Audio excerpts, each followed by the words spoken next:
Alors, on va rebondir directement sur cette IA et cette nouvelle fonctionnalité qui est présente, effectivement, vous allez le voir sur l'iPhone et en partie sur l'Android. Ça démontre comment l'IA peut apporter de vraies fonctionnalités utiles à tout le monde, facilement, sans avoir grand-chose à faire. Vous allez le voir prochainement dans la description.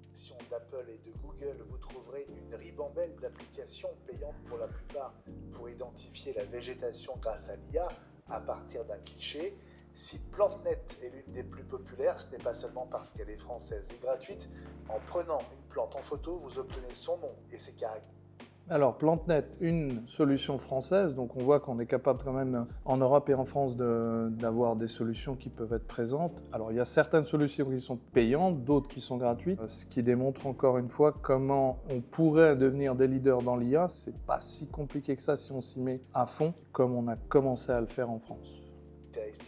C'est déjà formidable, mais vous contribuez aussi à un projet de sciences participative sur la biodiversité végétale, objectif les 360 000 espèces dont on connaît l'existence à travers le monde.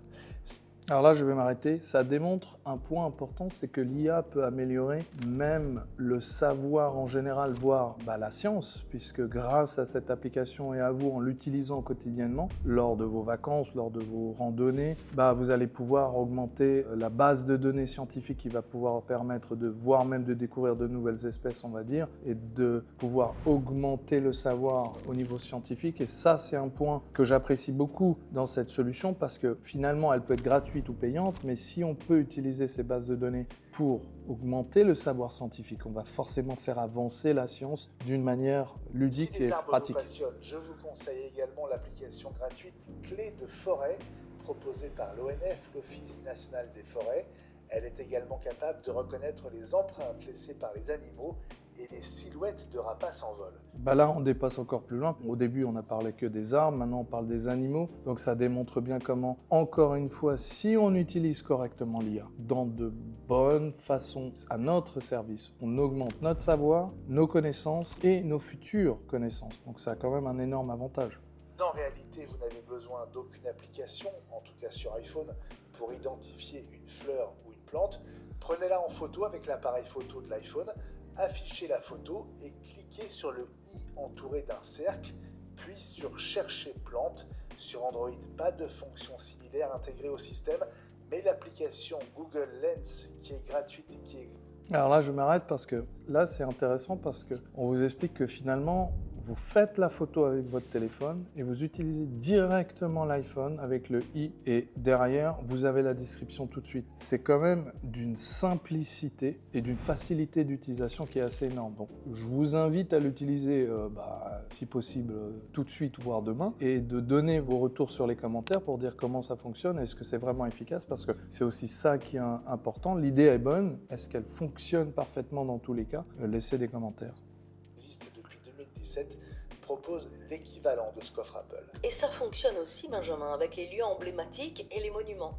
Effectivement, sur iPhone, dès qu'un monument figure dans le champ d'une photo, une pression sur ce i entouré d'un cercle sous l'image fait apparaître un ensemble d'informations sur la prise de vue, ainsi que l'option Chercher site touristique.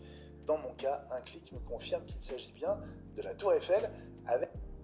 Alors, là, c'est encore plus intéressant parce que même pour ceux qui ne sont pas trop friands des arbres et des animaux, se retrouver à Paris ou ailleurs et avoir cette fonctionnalité qui peut vous décrire les monuments que vous avez devant vous, voire même de trouver un site touristique assez facilement, c'est, je trouve, en tout cas, une IA qui démontre comment l'IA peut nous aider au quotidien et vraiment nous apporter des fonctionnalités simples, rapides et pratiques. Vous faites votre photo et en plus, vous avez le souvenir et en même temps l'information utile qui vous permet de le décrire. Donc c'est vraiment assez fort. Avec accès direct à sa fiche Wikipédia et au site web officiel. Sur Android, toujours à partir d'une simple photo, Google Lens reconnaît également les monuments, les lieux emblématiques, mais aussi les insectes ou encore les personnalités. Et l'IA va encore plus loin. En lui soumettant une photo, l'application peut aussi vous donner une première indication, par exemple sur une poussée de bouton, même si, attention, cet avis n'a pas de valeur médicale.